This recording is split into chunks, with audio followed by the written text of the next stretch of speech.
ডিম ছাড়া পুডিং খেতে যে এতটা ভালো লাগে সেটা আজকের রেসিপিটা ট্রাই না করলে বুঝতে পারতাম না।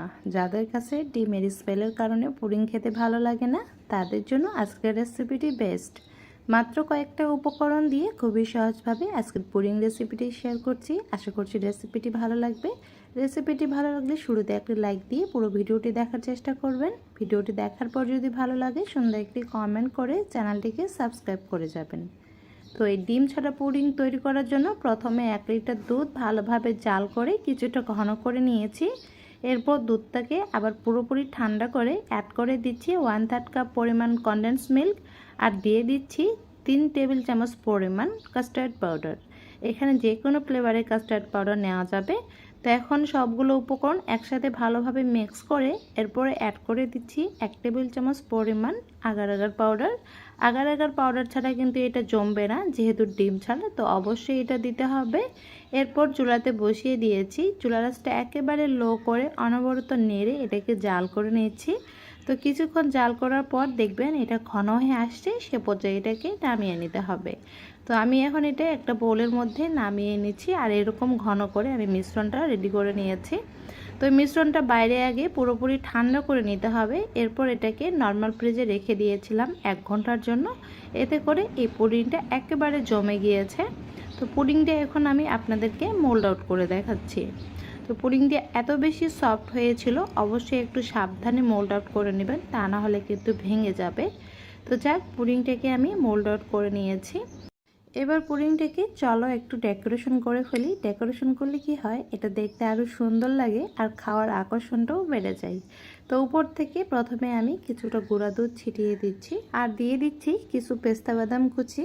যাক, ডেকোরেশন করা তো এবার হয়ে গেল। চলো এবারে পুডিংটাকে কেটে শেয়ার করি।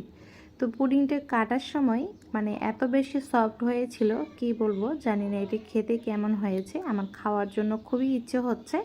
তো কেটে আমি সাথে সাথে আগে খেয়ে ফেললাম। তো মুখে দিলে এটা কি বলবো, অসাধারণ, একেবারে মিলিয়ে যাচ্ছে, তুলার মতো নরম হয়ে আছে আর খেতেও কিন্তু সেই দারুণ লাগছে। তো খুবই সহজ একটি পুডিং রেসিপি আজকে শেয়ার করছি। আশা করছি রেসিপিটি ভালো লাগছে। সবাই ভালো থাকবেন, সুস্থ থাকবেন। সেমাই দিয়ে দারুণ মজার ও সহজ একটি ডেজার্ট তৈরি করে দেখাবো। চাইলে এটাকে সেমাইয়ের পুডিংও বলতে পারেন। আশা করছি রেসিপিটি ভালো লাগবে। রেসিপিটি ভালো লাগলে শুরুতে একটি লাইক দিয়ে পুরো ভিডিওটি দেখবেন এবং ভিডিওটি দেখার পর যদি ভালো লাগে সুন্দর একটি কমেন্ট করে চ্যানেলটিকে সাবস্ক্রাইব করে যাবেন। আর পেজ থেকে দেখে থাকলে অবশ্যই পেজটি ফলো দিয়ে রাখবেন। সেমাইয়ের পুডিং তৈরি করার জন্য প্রথমে ক্যারামেল তৈরি করে নিতে হবে। এর জন্য প্রথমে একটা হাঁড়িতে 1/4 কাপ চিনি আর সাথে দিয়ে দিচ্ছি 2 টেবিল চামচ পরিমাণ পানি। এখন চুলার আঁচটা একেবারে লো করে দিয়ে আমি ক্যারামেলটা তৈরি করে নিচ্ছি। চিনিটা গলে যখন সুন্দর একটি কালার চলে আসবে সে পর্যায়ে ক্যারামেলটা নামিয়ে নিতে হবে। খুব বেশি কালার করা যাবে না। এই ক্যারামেলটা এখন আমি যে মোল্টেড পুডিংটা সেট করব সেই মোল্ডে ঢেলে নিচ্ছি। আর এখানে একটা প্যানে নিয়ে নিচ্ছি 2 টেবিল চামচ পরিমাণ ঘি, সাথে দিয়ে দিচ্ছি 1 কাপ পরিমাণ সেমাই। এখন চুলা আঁচটা লো করে সেমাইটাকে ভেজে নিচ্ছি। সেমাই থেকে যখন সুন্দর একটি ঘ্রাণ বেরোবে সে পর্যায়ে সেমাইটাকে নামিয়ে নিতে হবে। তো সেমাইটা নামিয়ে এখন সেই ক্যারামেলের উপরে ঢেলে দিচ্ছি এবং পুরো মোল্ডে সমানভাবে সেমাইটা আমি ছড়িয়ে দিচ্ছি। আর এদিকে একটা বলে নিয়ে নিচ্ছি 3টা ডিম। ডিম 3টাকে আমি ফেটিয়ে নিচ্ছি। দিয়ে দিচ্ছি 1 চিমটি পরিমাণে লবণ, 1 চা চামচ পরিমাণ ভ্যানিলা এসেন্স আর 1/2 কাপ পরিমাণ কনডেন্স মিল্ক। সবগুলো উপকরণ একসাথে মিশিয়ে নিচ্ছি। এ পর্যায়ে দিয়ে দিচ্ছি 1 কাপ পরিমাণে তরল দুধ। দুধটাকে আগে থেকে জাল করে ঘন করে ঠান্ডা করে নিতে হবে।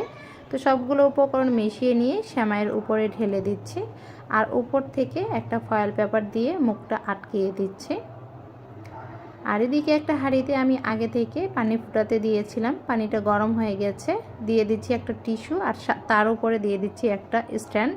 এখন এই পুডিংয়ের মোলটা বসিয়ে দিয়ে ঢাকনা দিয়ে ঢেকে মিডিয়াম আঁচে মোটামুটি আধা ঘন্টার মতো জাল করে নিলে এই পুডিংটা হয়ে যাবে। তো আমার প্রায় আধা ঘন্টা হয়ে গেছে। এখন আমি এই পুডিংটা চেক করে দেখি কি অবস্থা। তো আমার কাঠিটা একেবারে ফ্রেশ এসেছে, অর্থাৎ আমার পুডিংটা হয়ে গেছে। পুডিংটা আমি চুলা থেকে নামিয়ে নিয়েছি এবং পুডিংটা যখন পুরোপুরি ঠান্ডা হয়ে গেছে তখন আমি মোল্ড থেকে ছাড়িয়ে নিচ্ছি। অবশ্যই একটু সাবধানে মোল্ড থেকে ছাড়িয়ে নেবেন। পুডিংটা অনেক বেশি নরম হয়, তা না হলে কিন্তু পুডিংটা ভেঙে যাবে। তো পুডিংটা এখন আমি আপনাদেরকে কেটে দেখাচ্ছি। তো দেখুন পুডিংটা কতটা সুন্দর হয়েছে। আশা করছি আপনারা দেখে বুঝতে পারছেন। আর খেতেও কিন্তু বেশ ভালো লাগে। এটা খাওয়ার সময় বোঝা যায় না যে এটা সেমাই দিয়ে তৈরি করা হয়েছে। চাইলে ট্রাই করে দেখতে পারেন। সবাই ভালো থাকবেন, সুস্থ থাকবেন। আল্লাহ হাফেজ।